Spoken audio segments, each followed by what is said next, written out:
Hello, good morning from New York. My name is Bart van Ark and I am Chief Economist at the Conference Board, and welcome to our monthly Window On, which is our monthly virtual panel that we broadcast here from the Conference Board. And this month's theme is Window on the World's Debt, a big issue, a very important issue now that it is not just an academic issue that is discussed among economists, although we have some really good economists on today, but also a big theme in the political discourse.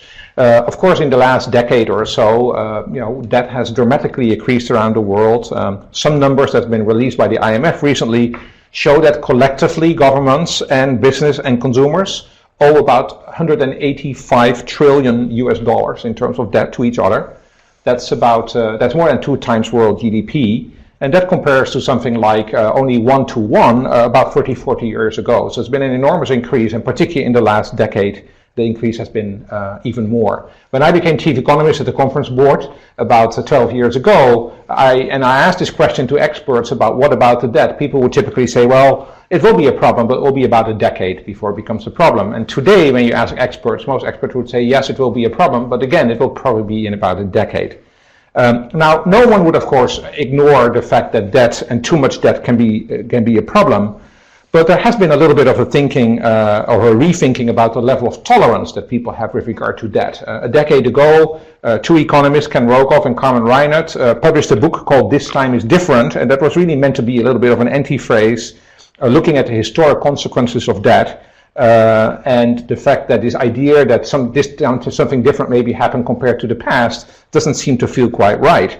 But at the same time, with lower interest rates, with low inflation, it's understandable that people ask the question whether we still have the right level of tolerance with regard to debt. So how much should we worry about that? How should we think about it in going forward? So those are the questions that we're asking ourselves today. Where does the increase in debt primarily come from? To what extent is a greater share of emerging markets in debt, as I'll show in a minute, a comforting factor? Who's holding the debt? Government versus private debt, and corporate versus consumers. And is the largest economy, the US, is that a bit of a special case because it holds the major world currency? Secondly, how much has the tolerance for debt really increased? As I mentioned, it's a big change in debt since the financial crisis. Is that really the watershed that we're talking about, or could other factors like changing demographics or the cleanup of financial regulations perhaps play a bit of a role here? And we'll go back to some thoughts and some ideas that have entered the political discourse. For example, modern monetary theory or secular stagnation. And how do we need to think about it from the perspective of debt? And finally, how should global businesses respond? How should businesses respond to fiscal and monetary policy changes? And how should we manage corporate and consumer debt in going forward? Now, we're blessed today, as always, with a great panel, and I'd like to introduce that panel to you now. First of all, joining us from the University of California at Berkeley is Professor Alan Auerbach. He's the Professor of Law and Economics and the Director of the Burke Center for Tax Policy and Public Finance. He's with us this morning on the phone. Thank you, Alan, for joining us. It's great to have you on. I'm glad to be here. And then from Washington, we have from the Committee for Economic Development, our partner in the policy arena, we have Joe Minerick. Joe is the Senior Vice President and Director of Research, joining us from DC this morning. You're right in the middle of it, Joe, so we're looking forward to your comments. As always, Great. happy to be here. And then on the right-hand side of me, the left-hand side for you is my colleague, Gad Lebanon. He's Chief Economist for North America. Of course, helping us today also to understand the US situation better. Gad, thank you for joining us again. My pleasure, happy to be here. Very good. And then finally, before we get going, some of you will be joining this webcast and can earn CPE credits. You can do that during the webcast. You will see a few pop-ups. You then have to type your full name and email address in the space that is provided. You have to click or OK these pop-ups that are coming up. You have to stay on for the entire webcast. And of course, the credit is available only for the live attendance. Okay, with all that, let's start right away with the content. And the question really is about how big is the world debt? And before we're going to put some numbers on this, I think we'd like to first ask you a poll question. Those of you who are regularly attendant know that you can do that. So the first question that we're going to put up for you right now is the following question. And it is that I am concerned about the rapid growth in global debt.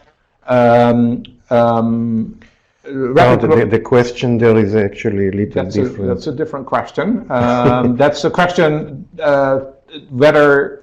Do we have the other question, the first question, please? Are we going to go... My colleagues are working on the first question. That's the third question. And now we have the first question. So you already know which other questions you're going to get. But we have one more question coming up, and that's the first one. And if we can get it up, we'll try, and otherwise we'll get right away into asking the question to the panel, because the panel knows what the question is. The question is, I am concerned about the rapid growth in global debt because it will impact negatively on global growth and efforts to sustain living standards in the next decade. Let me start with you. Is that a statement you would strongly agree with, somewhat agree with, somewhat disagree, totally disagree? I would say I would somewhat agree. I think that having in the world a general populist political mood that could lead to higher debt, and I don't think that every country has a responsible government or responsible institutions, domestic institutions that can control this situation. So I think in general a more leveraged world is a more dangerous world, more prone to fluctuations. The reason why I don't strongly agree is, I think we'll talk more about it in the later, is that I do believe that a lower natural interest rate does mean, other things equal, especially interest rate lower than nominal GDP growth, makes debt less dangerous. But okay, we'll talk more about it. Perfect. Yeah. Meanwhile, the poll question has come up, so now we're going to ask the question to everyone. I am concerned about the rapid growth in global debt because it will impact negatively on global growth to sustain living standards in the next decade. So you can strongly agree, somewhat agree, or disagree. Just quickly give your answers, and then I'm going to go to Alan and ask his 30-second take on that question and on the responses that we find. So we give it 5 more seconds. 5, 4, 3, 2, 1. Okay. So Alan, a question to you about it's about 50-50. Some people strongly agree that it is a concern. Some people somewhat agree with the concern. Where would you put yourself? Well, I'm concerned, and I think, as was just mentioned, I think one of the reasons why I'm concerned is I think there's been a change in the political climate. There are several countries one can think of where the results of past attempts at fiscal consolidation have contributed to the populist movement. Italy is a perfect example, I think. But it's also true in the United Kingdom, where the conservative government coming out of the financial crisis made significant budget cuts in the interest of fiscal responsibility, and I think it's had very considerable political fallout. And so in a number of countries, and look at what's happened in France recently with attempts at tax increases, I think in a number of countries there's much less public appetite or acceptance for fiscal responsibility, and I think that means that there's probably governments will have less scope or interest in controlling their fiscal trajectory. Exactly. Well, we'll come back to some of those issues also later in the call. Sure. Joe, what's your take? I mean, would you put yourself in the camp of the strongly agree that this is a problem, or somewhat? I would say strongly. Great points by both of my colleagues here. What makes me nervous, I think the trick part of the question is the in the next 10 years tag.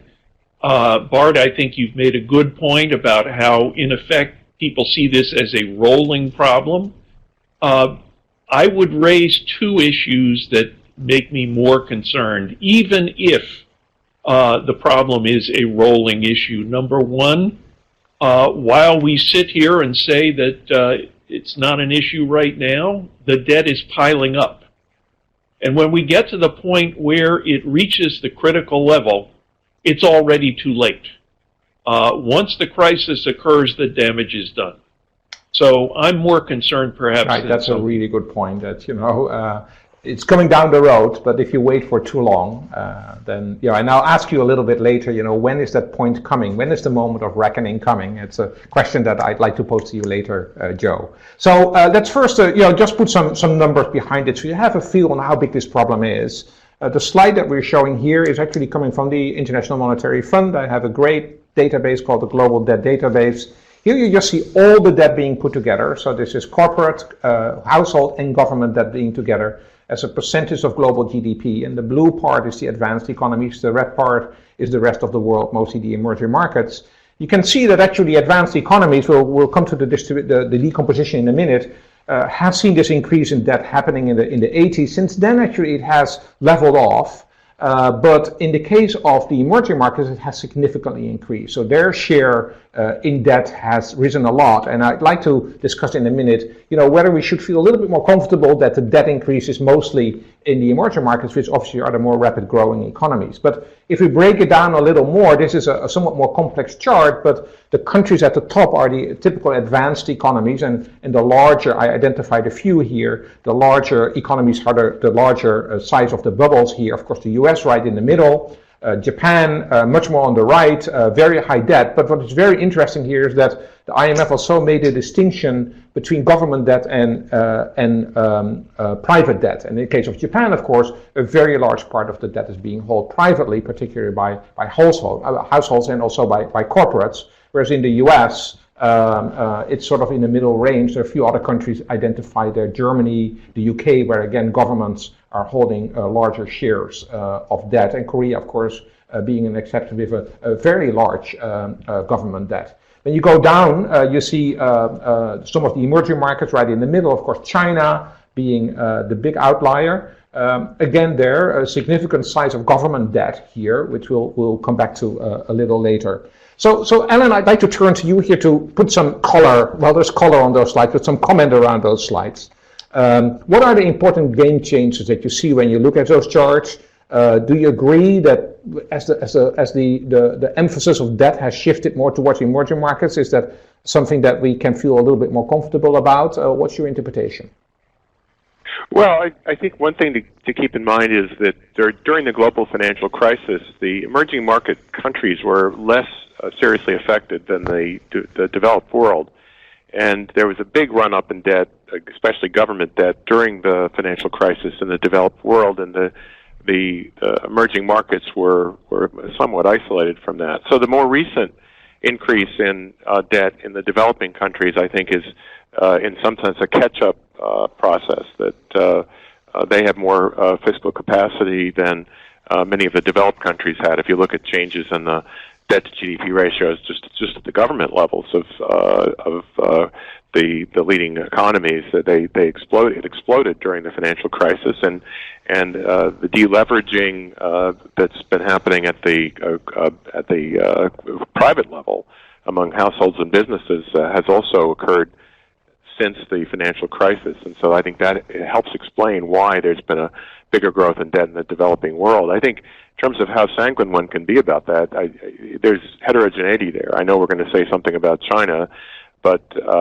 one can think of countries like Argentina where one doesn't necessarily think that the debt accumulation has been a good thing, but of course there are many other developing or emerging economies where it's less of a problem, that are growing more rapidly. Yeah, and that actually you raised the issue of China, so maybe we go right away there, because China is a big country, huge increase in debt. This is some work from our own China Center in Beijing, where you see the decomposition of debt. So you see that in the case of China, to that 50% of GDP is now in terms of debt. A lot of that is owned by state-owned enterprises, which is basically government because they're state-owned. So the government, which are the two little parts of the bar at the lower end, local and central, doesn't look very large, but if you take into account the state-owned enterprises, it's a huge number. Now, China, of course, is a rapidly growing economy, so some people say, okay, well, but they can handle this.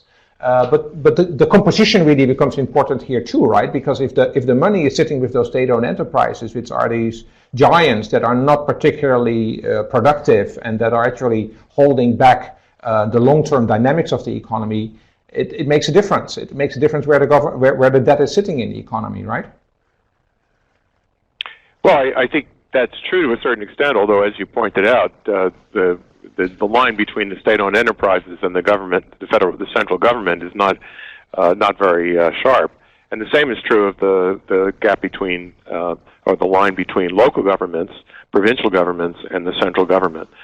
There's been a lot of shifting of of obligations from the center to the provision to the local, to the state, to the provincial governments, which has put them in a tougher situation. And then the SOEs, as you say, are hardly independent entities from the government. And how well China does with all this debt really depends very, very crucially on its growth rate, which has slowed recently. And particularly in the case of China, it's hard to know exactly what the growth rate is because the official statistics are much less trustworthy than they are in the case of many of the economies we're more accustomed to dealing and with. one of the bigger worries here in this chart for China actually is the growth in household debt, which is the purple part at the top. It's not that large, but it has increased significantly in recent years. And it has to do with sort of, the overinvestment in the real estate sector and so on. So my colleagues in the China Center are telling us to particularly watch that, right? Because that is a distribution of the debt across the population with more and more people owning their homes. That could be a real problem down the road. Do you agree? Yeah, absolutely. The distortions in markets in China are still quite severe, which has led to households overinvesting in real estate because they're relatively constrained in what their investment opportunities are, and this has led to housing bubbles in some cities, and particularly with a decline in the growth rate, it could really lead to real problems in the household sector. How would you, and then we move on to other countries, but just because China is so interesting. So when people say this debt problem is going to explode, I always wonder, how is that going to play out? So if China, because it's still a relatively closed economy financially, so if the debt problem becomes a large problem, how does the spill over to the rest of the global economy happen in your view? Well, I think the bigger concern in China is a much weaker Chinese economy will have considerable political implications in China. There's as we've been watching the trade tension between China and the United States, I think that certainly is likely to be worse, and all of the pressures with other countries are likely to be worse if the Chinese economy's performance worsens because of their precarious internal political situation. So would you immediately see big sort of changes in global capital flows happening? Given the fact that our capital account is still relatively closed, how big is that going to be? Yeah, I think, as you say, it's not obvious. It's not as obvious as it would be, say, if there were the same kind of explosion or problem in Europe. So anyway, we need to watch it carefully. This is definitely very high level of debt, and to your point, very importantly, the slowdown of China's economy. That's always the case. You can deal with debt if the economy is still growing rapidly. But no economy is growing rapidly forever, and that's clearly the case in China. So it needs to be very carefully watched. Let's go back to the advanced economies, and most of our time in this webcast we will spend on advanced economies. By the way, I should remind you that you can ask questions, and if you have more questions about China or anything else during this webcast, please put them in the little box that you have available on your screen, and we can take those questions on board. Joe, I'd like to start with you first, looking at this chart here. That is looking at the debt that we're looking at some of the advanced economies, and again increases pretty much everywhere. Most of those increases seem to be driven by government debt, which is the middle blue part, and in most countries we see that increasing with a few exceptions. In all the cases, actually, household debt in the past 10 years that we're looking at has actually come down a fair bit. Again, a few exceptions, like Korea, it has gone up, but in the US it has come down. In most of the European countries it kind of stabilized, or in France it's gone up a little. So there is this sort of change in the composition of debt, more towards government, less in the hands of consumers, and the corporate sector is sort of hanging in between. How do you interpret that? Is that an issue we should be concerned about? Is it an issue that feels you a little bit more comfortable? How do you think about the decomposition of the debt?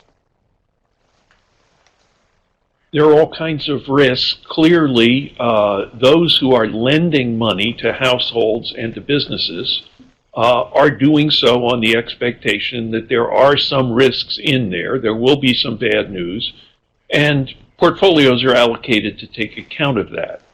On the government side, we aren't so much worried about defaults because governments have printing presses. But what we do have to worry about is the fact that we really do have a political environment in which, as I believe Alan mentioned earlier, there's much less concern about fiscal responsibility. As a result, as this debt grows, what we're seeing is the potential, not necessarily of a default or an explosion, but a crowding out of necessary expenditures by government to help to build their economies, and a crowding out of productive private investment. So gradually, we're seeing the possibility of an erosion of economic performance that could very well be debilitating to a very serious degree, even if it falls short of an actual debt explosion or a sovereign default. Right. Very, very good point. Let's deep dive a little bit in the case of the U.S. debt. This chart, this is the last slide with numbers that we're going to show you, but we thought it was helpful to have a little bit of a focus on where we go. So this is the U.S. Over time from 1980 onwards. Again, we see a similar trend, right? I mean, the general government, which is the blue bit here, has actually seen an increase in their debt over time. But in the case of households, the gray part, financial corporations actually reduced the debt. So it seems to be a little bit more rebalanced, even though the overall level has gone up. But again, over the last decade, actually slowed a little bit because of the trends in households and financial corporations. Right, and I think the number that is really out of whack compared to history is the government debt. The rest is not that alarming. And as you mentioned, in the case of household, it is actually significantly lower than before the Great Recession. I would say also that maybe when we look at the debt, we should also look at debt service, because to some degree, just looking at debt levels, we are overestimating the impact debt has on the economy right now because interest rates are so low. And in fact, if you look at debt service at the household sector now, it's historically low. And even in the government, even though the debt rate is historically high, the share of GDP that is devoted to paying interest on government debt is not out of line with historical norms. So that's one thing to keep in mind. But I think the increase in the debt is, as we discussed earlier, it's not just about now, it's what's likely to happen in the future, and a combination of irresponsible governments and kind of the natural increase in Medicare and Social Security will bring this blue line much higher than it is now to a more dangerous territory. So in 10 years' time, how would you see that composition? You would see the blue is going to be significantly higher as a share of the total. Yeah. That's what I would expect. Yeah. Let me ask all of you, to what extent is the U.S. a bit of a special case here, right? So some people say yes, because the U.S. is sort of, there's the Fed power to influence monetary global policy. It's obviously the world currency.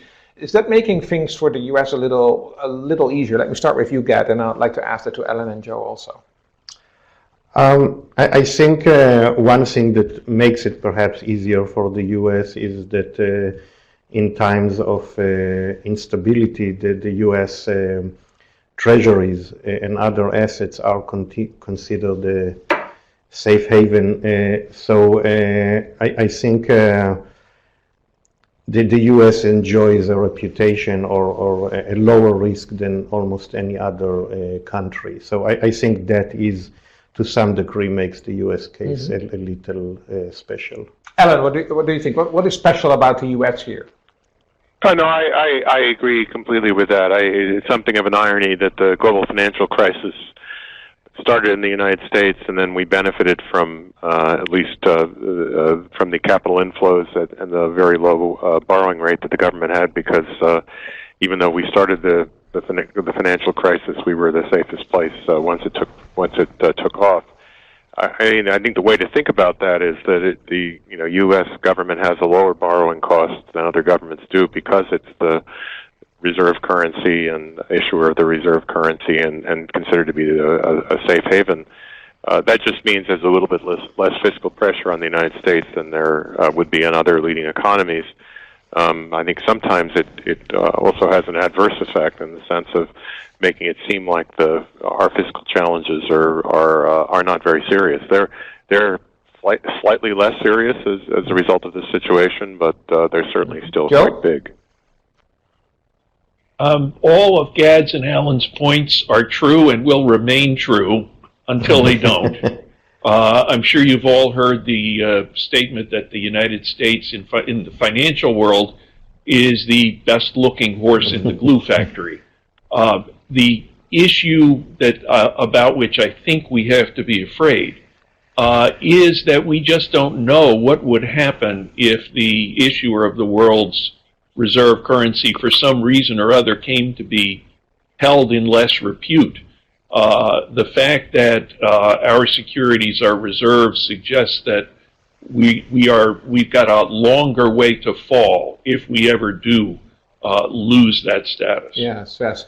So, Ellen, let me ask you a question that came in here. It goes back to some of our earlier discussion about emerging versus advanced economies. So somebody here is asking, what is the intuition behind debt levels rising as the world becomes more developed? Is it a necessary outcome of development?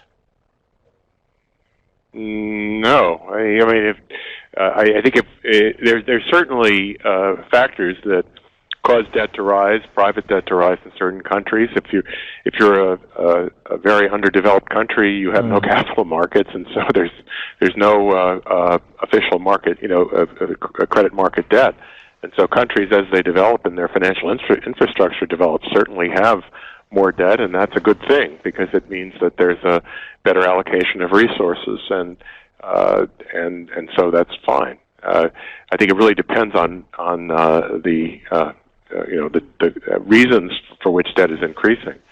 And it's just the same way that as governments develop, their public sectors grow, that because they have a greater capacity to raise taxes and greater desire to spend money on public projects, both construction and services that very poor economies simply can't afford.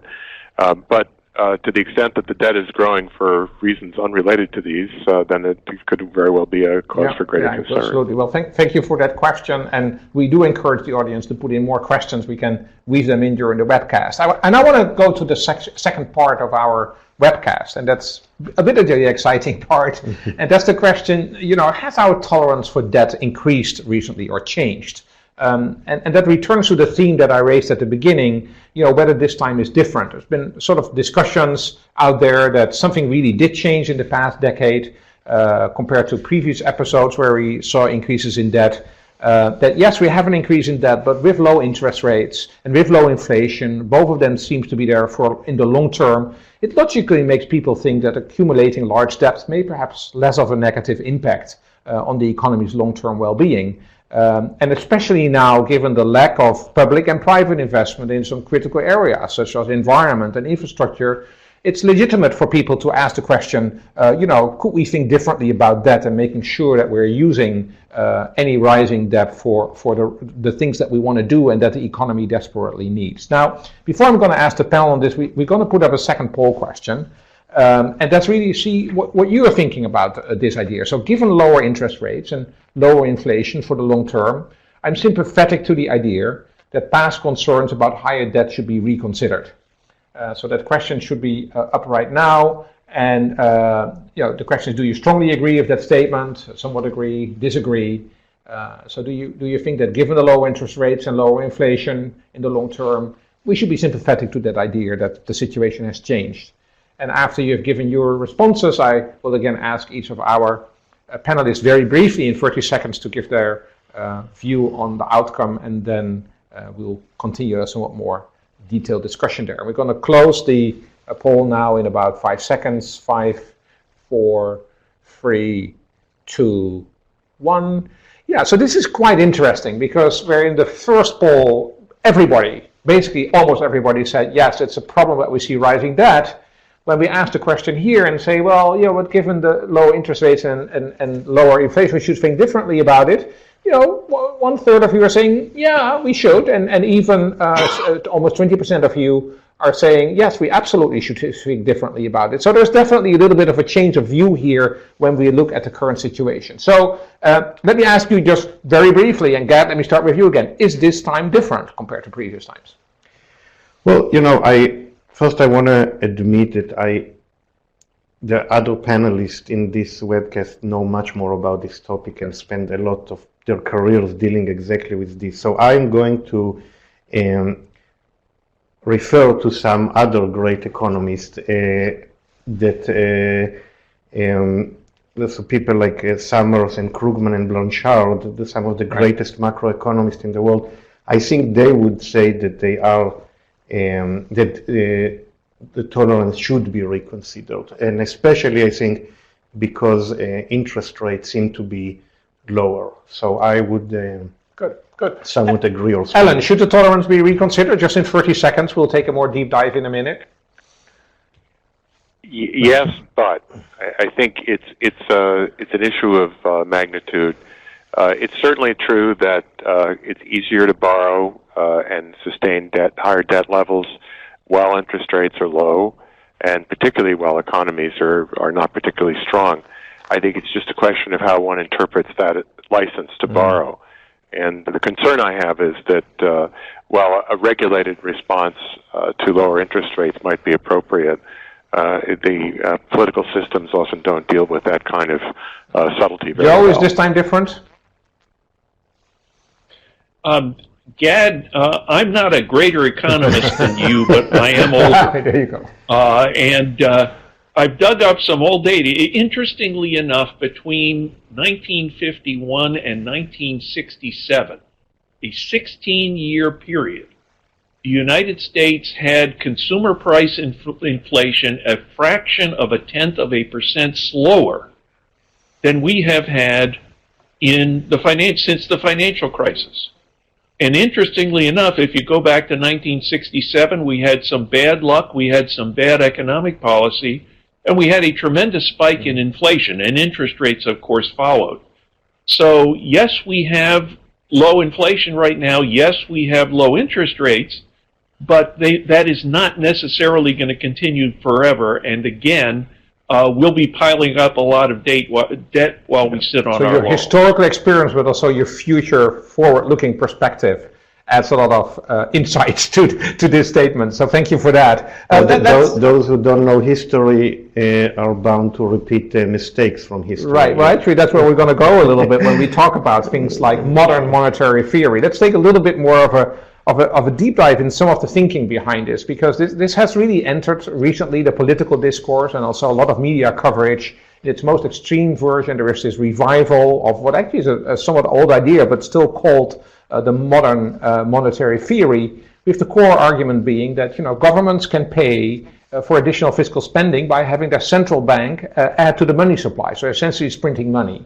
And what are the parts to that idea? So one idea is that there's the primary constraint in that view is not the inflation or the servicing of the debt, but really the primary constraint to spending is the availability of labor and capital resources, the ability of the economy to absorb that money in order to fully employ workers in cases where there is underemployment. Now, it doesn't mean that the MNT, as we call them, the modern monetary theorists, think that government debt and spending levels are irrelevant, but I would argue that inflation will only begin to rise if we have fully absorbed those resources. So we should first thinking about, can the economy absorb more resources, and only then we should get worried about inflation. So that's the first argument. The second argument is that while traditionally there are of course Keynesians who have argued that counter-cyclical fiscal policy is a good thing to do to maintain full employment, the real difference in this thinking in the modern monetary theory is that government debt can basically be increased through the funding by the central bank in financing such kind of activities. So this has, as I said, attracted a lot of interest, especially in this situation of low inflation and low interest rates, which, as Joe said, are likely to not last forever, but also because of the increased demand in Congress for investment in social and in infrastructure kind of spending. So the question then is, is the debt level of the debt becoming less of a problem going to be in the longer term. So, and let me start with you. I mean, this again was a very short overview. We don't have time for an academic discourse on this. And some people actually are arguing that this whole thinking really is much ado about nothing. And surely there is a lot of criticism about the idea of using monetary sources to fuel fiscal spending. But the idea, that more debt can be tolerated in this kind of situation, they're actually outside the world of proponents of the MNT. There have been people who've been saying, that is indeed something that we should seriously consider. So what are your thoughts? Well, my thoughts are that to the extent that this so-called new theory echoes many standard results, it's fine. It's not new, but it's fine. I've done work myself recently suggesting that accumulation of the fiscal expansion and accumulation of some debt when a country's in a deep recession is not only good for the economy, but may not even be bad for the country's fiscal position. I think to jump from that, which is really a fairly traditional Keynesian view, to the idea that debt doesn't matter because you can have the central bank buy it, I think there's a pretty big jump between those 2 points. And to the extent that people are using this new theory to justify huge increases in government spending and saying you don't have to worry about it, I think makes no sense at all. So, Gad, I mean, as you said, I mean, there are other great economists, but you are one too, who have thinking about this. There's another thinking around this. You've got the modern monetary theory. There's a lot of thinking sort of more on the supply side of how do we provide the funding for fiscal spending. But then, of course, on the demand side of the economy, there is this sort of idea of secular stagnation that has been around for a very long time. That is basically saying, look, the reality is that this world is looking at very low interest rates related to very slow population growth and a lack of demand essentially coming from that. So fiscal spending is important. I mean, there's a disagreement between the secular stagnation proponents and the MNT proponents about how we do fund that. But the idea that more fiscal spending is needed at this point in time in order to accelerate the economy may have a little bit more value, right? Yeah, I think the secular stagnation story, I think, has much more merit than the MMT. Although I think, if I can mention so the secular stagnation was the idea, as you mentioned, that interest rates for various reasons are much lower than they used to be, and in some periods they are below zero, which is impossible to achieve. So then we simply will not be in a kind of an equilibrium of full employment. That's what Summers started arguing in 2013, and 5 years later, we have the lowest unemployment rate since the 1960s. So he clearly missed something, and I think what he missed is the supply side of the economy and the fact that there is almost no growth in labor force and working age population. But in the context of the debt discussion, I think the main insight from Summers and others is that for various reasons, interest rates are much lower than they used to be, and they're likely to stay that way, and especially they're likely to be lower than nominal GDP growth. So as a share of GDP, the debt service is not going to balloon over time. So from that perspective, they are saying that the risk of debt is lower, and the incentive to invest more and increase the deficit is stronger. Yeah, and actually this goes directly to a question that's been posed now here, and I'd like you to answer that too, but also ask the other panelists. And this question is that, somebody says, in my opinion, low rates distort decision making and make people take excessive debt as the risk of higher rates is underestimated. So what do you think about the likelihood of higher rates in the future? I think if you look at the kind of projections that are embedded in long-term interest rates, I think that at least now the market believes that interest rates will remain low for a very long time. I think we're starting to learn why interest rates are low and how likely they to stay low for in the long run. I do agree here with Joe's points before that what we think we know now may change in the future, and it's a much more dangerous future if the theory changes, but we're stuck with 3 times the size of debt. So in that context, I think we should be more careful. Yeah, and Joe, actually, that question goes indeed to you, and it comes again on the questions here also up.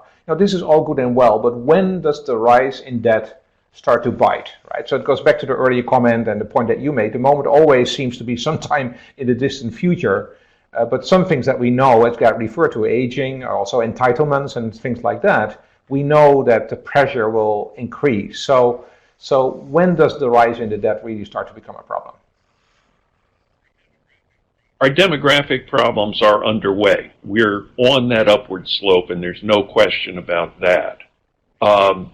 There is a concern, you think about what triggers the problem, you can think of all sorts of things. A problem overseas, where economies are weak and there are therefore losses and failures and defaults. Economy's strong overseas, and other nations start to think that we're not as attractive a home for their money as they used to think. One of the things, I'll give you a scenario that keeps me awake at night. We're turning the corner into a presidential election year. We're 2 years out from a new presidential election. 2 candidates, one from each party, step out from the pack and become the front runners.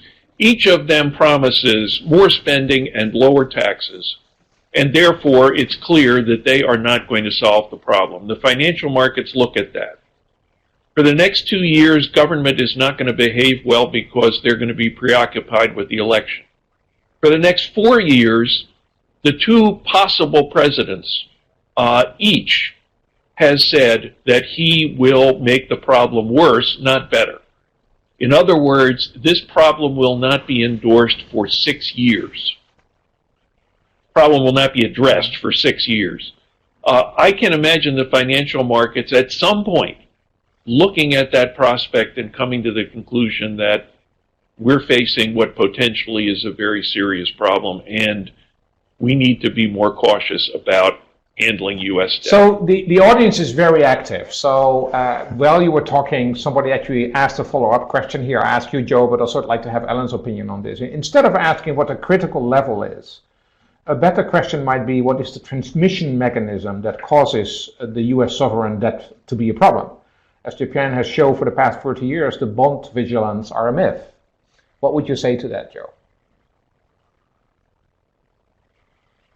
If you think about the possibility of criticality, and it's a probability question. There is no point out there where you could see the wall and you know where the problem is.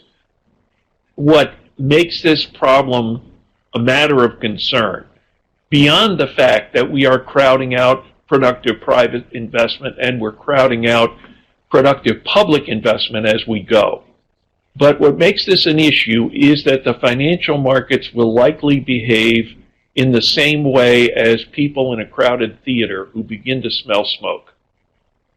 You don't organize a careful walk to the door with people 2 by 2. If you think there's a problem and there's a fire in the theater, you get up and run, because you know if you don't get through the door early, you might not get through the door at all. That, to me, is the fact that this can set a spark is what makes this situation so much a matter of concern. Alan, what's your thought about the critical level of debt? How should we watch that? Well, I think the point about Japan is a good one, which is that a country, depending on circumstances, can possibly accumulate a lot of debt relative to GDP. On the other hand, Japan has a very different institutional structure, and most importantly, it has virtually all of its debt internally held, whereas in the U.S., less than half of our government debt, federal government debt, is internally held, which makes us much more susceptible to changes in the appetite for for government debt abroad, for example, by large central banks and governments in Asia. I think the second point is that I think what Joe said is right. One doesn't predict a crisis. Crises are, by their nature, unanticipated, and you can't deal very effectively with a crisis once it started happening. It's politically very difficult to take the measures necessary to ward off or reduce the probability of a future fiscal crisis. And it's not so much a particular level of government debt. It really does depend on institutions and the credibility of the government. The scenario Joe painted of sort of a increase, just general increase in political irresponsibility, which is a path we're already on, is one where the ability of the willingness of markets to absorb more U.S. debt becomes more restricted as people have less confidence in the U.S. government's willingness to deal with it. So things becoming too big of a problem actually gets me to one more question I want to put to you, and that is a question about debt restructuring. So one of our participants is saying, I strongly believe that there should be a rethinking of restructuring of debt beyond the idea of either allowing refinancing at a lower rate or extending maturity on the debt. Some debt deserves outright forgiveness, especially in cases where the borrowers have been paying for a very long time. What do you think about that, Alan? Restructuring, again, I'm going to ask that question to you too. Now, I'm not sure whose debt we're talking about restructuring. Is this the U.S. federal government, yes. or? Yeah. I mean, there are arguments. Certainly, arguments now people have been making for the U.S. government to lengthen the its maturity structure, given the very low long-term interest rates that the government now faces. In the past, people have argued against having the federal government do that because both of the worries about that giving the government an incentive to promote inflation, which doesn't seem to be such a big problem in the immediate future.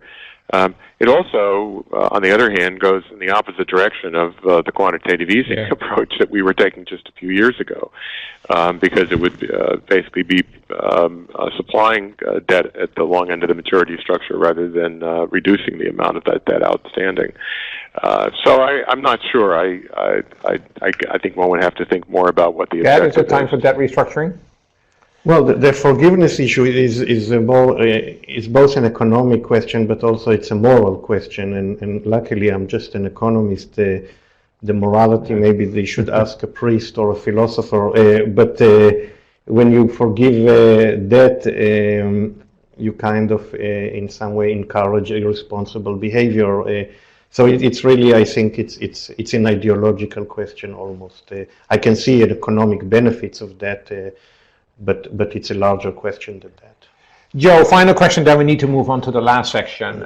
It's basically a fundamental question about what do you think about, what are your thoughts about alleviating the US deficit? So what are we going to do? You raised this point earlier, about most of what you hear is that you're raising the deficit rather than reducing it. What would be a responsible strategy with regard to reducing the deficit? Well, an old boss of mine, Leon Panetta, always used to say that this nation addresses its problems either through leadership or in crisis. We really need leadership because, as we've been saying, crisis in this arena is going to be really a serious problem. What we need to do is to find a way for each side to make concessions. One side needs to accept higher taxes, really higher taxes, not higher taxes on the assumption that the economy is going to grow faster. The other side needs to accept going after the major source of increases in government spending in the future, and that is health care, and in particular Medicare. If we get to the point where we can put those big issues on the table, that's when we'll be able to make progress. Short of that, we're sunk. Okay, well, very encouraging. So we'll do our best. Let's go to the last section, and that's really about how do we respond. In particular, many of you attending here today are in the corporate sector, so how should global business respond to this? And again, we'd like to start here with a poll question to put to all of you, and that poll question is coming up right now. And that question is, why should the corporate world be concerned about rising debt burden in the global economy? And you have a range of answers here. We give you a little bit more time. What is the most important reason that the corporate world should be concerned about a rising debt burden? Because more government budget is dedicated to financing the debt, because of the risk of business failure, because of rising corporate debt, rising tax burdens, risk of hyperinflation, crowding out of private investment, effects on consumer demand. If consumer debt goes up, no ability to respond to fiscal crises in times of recession, or anything else. Which, of course, if there's anything else, feel free to put it in the question pod. And we give it 5 more seconds right now. 5, 4, 3, 2, 1. Very interesting distribution of responses here, about equal responses when it comes to the risk of business failure because of rising corporate debt, also crowding out of private investment. Those 2 things, clearly a lot of you in the private sector picking up that right away, but also people saying the effect on consumer demand could be significantly if debt goes up too much, and then the other responses are spread across all the other reasons. Ellen, I know that you have to leave in a couple of minutes, so I want to start with you. How, when you look at those reasons, how would you rank them from your own perspective, but also from the perspective of what you think businesses should be most concerned about or watching out for? Well, there are many concerns here. I would say at least for the U.S., I'm not particularly worried about the risk of hyperinflation, although that depends on how seriously people take modern monetary theory. But I would actually put at the top of the list something that the group of people on this call have not ranked high, which is no ability to respond fiscally in times of recession. I'll say why I'm worried about that. First of all, the signs are that the U.S. economy is weakening. We know that's happening in Europe as well, and we know it's happening in China. And so even though one doesn't want to predict a recession, I think there's certainly a heightened possibility of recession in the next year or so. And if we enter a recession with large budget deficits and interest rates still very low, at least the policy rate of the Fed, then we're really going to be in a bad way in terms of our ability to deal with the recession. I mean, if we think what we did during the global financial crisis, admittedly a very bad recession, we had, at least initially, the ability to have a monetary response. We had a fiscal response. We probably should have had a stronger one, but nevertheless, it was a sizable response. And if both of those instruments are not available to us, particularly if we have a debt to GDP ratio near 100% and going over it, in the process of going over it without any changes in policy, I really worry that we're going to be in a situation where we don't deal very effectively with the recession. What should business look out for right now when it comes to these changes and these discussion around monetary and fiscal policy stance? What are the warning signs that you want them to look for? Well, I think there are risks of 2 kinds. I think if the government does become more responsible, I think a lot of the tax cuts that happened in 2017 are likely to go away. On the other hand, I think given, and that of course has direct effects on business, but I think also the government's sort of in a difficult situation right now. It adopted a tax cut that it really couldn't afford when times were good. Times are less good now, and we may very well soon be in a situation where we're not sustaining the tax cuts or trying to cut government spending may be very counterproductive. As we were discussing before, the time to deal with a fiscal crisis, with the fiscal imbalances and a potential fiscal crisis is not during the crisis.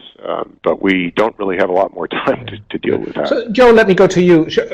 What should business care more about? About its own debt, about the debt of the consumer, about the government debt? So, how are these factors related? Well, I'm quite confident that businesses look at their own debt and are monitoring it carefully. Clearly, if what you're concerned about is a rise in interest rates, you want to make sure you're not too exposed on that front. I suspect that businesses are also looking very carefully at consumer demand and the prospects that demand will be strong, and that, of course, includes the state of consumer debt as well. I do think that the problem of public debt is one where we really do need business input into the public debate to make it clear that we need to take action before it's too late, and with an understanding that, as Alan said a moment ago, business is probably going to have to put some chips on the table to find a solution. Unfortunately, that's the reality we're dealing with. It is very easy to play a game of chicken and say, what I want is for everybody else to sacrifice to solve the collective problem, but leave me out. Statements like that, unfortunately, don't have an awful lot of credibility. I think people need to come forward and acknowledge that they are ready to chip into the pot to help. Yeah, and you're describing exactly the mission of the Committee for Economic Development. That's exactly what you guys are doing. So that's well stated. Let me ask you a final question to you. How can companies brace themselves for the downsides of higher debt? There aren't an awful lot of places to hide, unfortunately, as we know. What businesses ought to do is to make sure that they limit their exposure in terms of debt. But of course, if businesses respond in that way, that will hinder economic growth. It will reduce risk-taking. We are in a really serious spot, and that is why public leadership, and business should call for leadership by our public officials, not is so postponed it important. for another 10 years, right? And think that the problem will come only sometime down the road. Gerd, when we look at the conference board's long-term outlook, it's exactly playing into this story of a significant slowdown in the global economy because of weaker labor supply underpinned by demographics, slow productivity growth, at least for the time being. So where does fiscal and monetary policy fit in? If you look at the sort of real economy development, how should we respond from a fiscal and monetary perspective in your view? Yeah.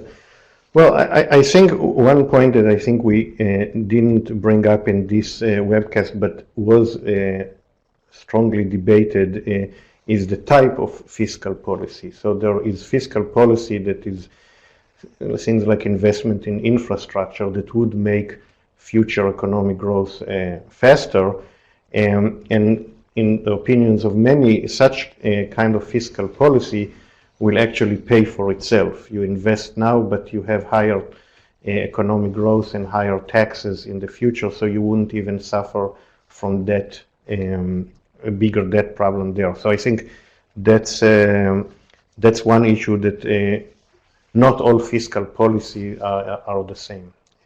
And if indeed most of the fiscal policy is, for example, if we had an infrastructure plan now, it would probably have a smaller impact on future debt than things that don't contribute to future growth. Right. Well, I think Alan Auerbach has left us in the meantime, but I'd like to. But he already responded to my very final question. That is, whether central banks around the world are sufficiently equipped to fight the next recession. Alan was very clear about that. That was his major worry. Gerd, what will you say? Are they ready? Well, I think the gap between most central bank interest rates and zero is much smaller than we would like. In some cases, it's the gap between the interest rate and zero is zero. So I think we do have much less scope for stimulating the economy with monetary policy. So, Joe, are there any other instruments than interest rates to fight the next recession for a central bank? I agree with Gad and Alan. The tools are not very sharp. The only light in this dark room really is that central bankers at least have had some practice. Yeah. They've used extraordinary means. We know more about it now than we did before, but other than that, we are not well situated. Okay, well, I was just hoping for more encouraging news, but somehow it's been hard on this webcast. This is a big problem. And there are no easy answers to this. And I think, our three panelists, Alan Auerbach from the University of Berkeley, has probably already left us to go to another engagement. But also Joe Minerick from the Committee for Economic Development and Gad Levenon, my colleague here at the conference. Thank you for joining us today. We never do easy topics, so the topic for next month again is not an easy topic. We're going to take a look at Latin America that time and see whether Latin America is making sufficient change. There's a lot of change going on in many countries in Latin America to be able to survive the next crisis. And we're going to look at some different countries, of course, in the region. So please register for that, or register for the entire window on webcast series. Also, we'd like to hear from you. Thank you for your very active participation. That's much appreciated. But if you have suggestions for topics for a future window on, then please just send them to us, and we'll be happy to take care of them. And then finally, feel free to surf on our website or click directly on some of those titles here to get access to other resources that the Conference Board is offering you. Thanks again to our participants. Thank you for joining and for all your questions. And we hope to see you again on Window On, which will be on Latin America next month. Thank you for joining. My name is Bart van Ark at the Conference Board.